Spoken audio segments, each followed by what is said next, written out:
বেহাৰবাৰী আউটপোষ্টৰ ফাইলাও বসুমতাৰী আৰু আমাৰ মাজত নাই।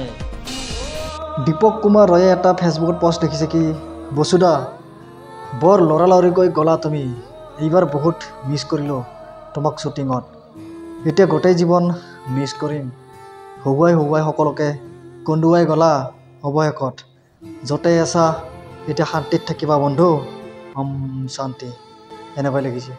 ফাইলাও বসুমতাৰীয়ে বেহাৰবাৰী আউটপোষ্ট চিৰিয়েলৰ জনপ্ৰিয় অভিনেতা আছিল।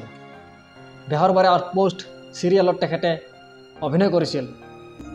হাই বিবি, খোৱা ভোক লগা নাই? লাগিছে, এয়া খোৱা। কামটো কৰি লওঁ আগতে। কাম পিছত, আগতে খাই লোৱা। এয়া লোৱা, অঁ খোৱা। কিন্তু দুখৰ খবৰটো হ'ল কি তেখেত আৰু আমাৰ মাজত নাই। জানিব পৰা মতে তেখেতে মহানগৰীৰ এখন ব্যক্তিগত হস্পিটেলত শেষ নিশ্বাস ত্যাগ কৰে।